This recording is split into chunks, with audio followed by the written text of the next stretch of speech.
The dog.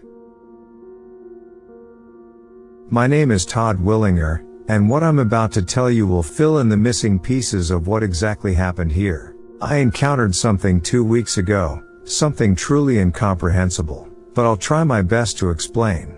I know most will think this is just some goofy story and write it off. I know I would.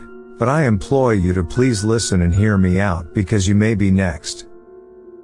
I live in a 4-story apartment complex that I would describe as closer to the ghetto but yet still keeping its nice qualities.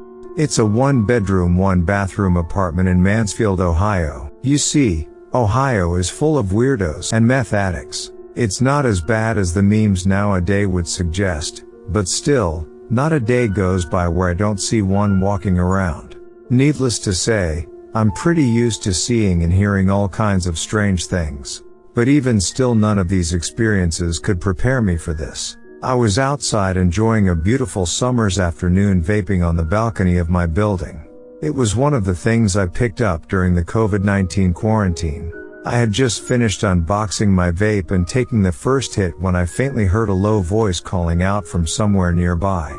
Andrew, open the door please. It was a deep, raspy voice, probably in their 60s. A man's voice, but it sounded off. Calm, but teasing at the same time. It continued on as I shrugged it off, going back to my vape, figuring it was some addict knocking on his dealer's door. After about 4 times of it repeating itself, my curiosity got the best of me, thus causing me to search for the source of the voice. I saw movement outside of the connected apartment building across from me. But after closer inspection, all I could see was a dog standing by a door. I was just about to shrug it off again and mind my own business, but that's when I heard the voice call out once more.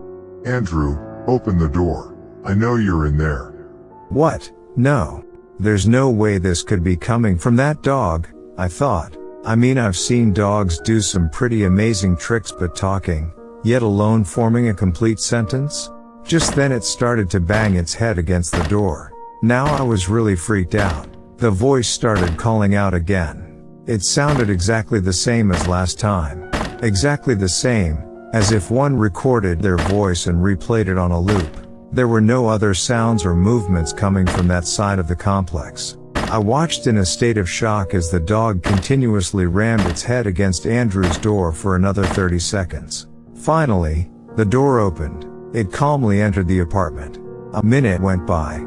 2, almost 3 whole minutes of pure silence and anticipation. Then the dog re-emerged once more, but this time he was standing. That's right, the dog, if you can even call it that, was standing all the way up on its hind legs. It turned to face me. It was making eye contact with me now. The fear I felt shooting through my body was the worst I have ever felt in my 32 years of living. He stood there about 30 feet from me. I'm on the 3rd floor. It was on the 2nd. It held its eye contact with me and I knew I needed to run back inside, but I didn't. I couldn't. It was as if I was under some weird trance.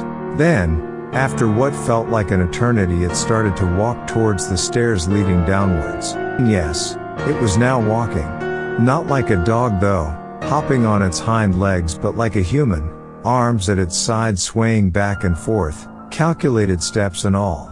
It got back down on all 4s once it reached the bottom of the stairs, its eyes never leaving mine.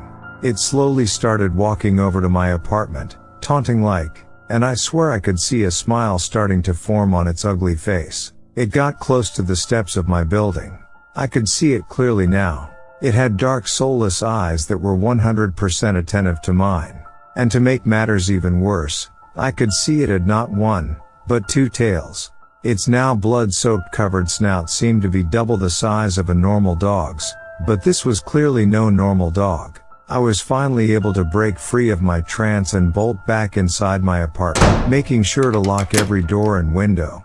I even managed to move the couch in front of the main door, blocking it off just as the thing reached it. For a minute there was nothing but painful silence. Then I heard the clawing, followed by the sounds of the door handle jiggle and a low raspy voice calling out, Todd, open the door. Let me in. It knew my name. I heard it say it clear as day. How did this thing know my name? Of course I never answered. Instead, I tucked myself behind the kitchen counter after grabbing the biggest steak knife I could find, back now facing the door. I tried calling the cops, but I couldn't. There was no longer any signal. Todd, let me in. I know you're in there. The voice was louder now. That's when the banging began.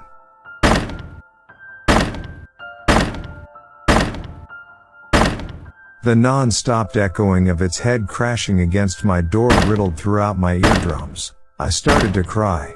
No, I started to scream, and kick, and plead for it to stop and go away.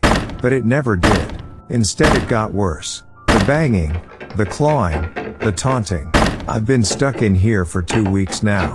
It's still out there. It doesn't stop. I don't think it ever will. Day and night it stands out there with its non-stop antics. It even laughs from time to time.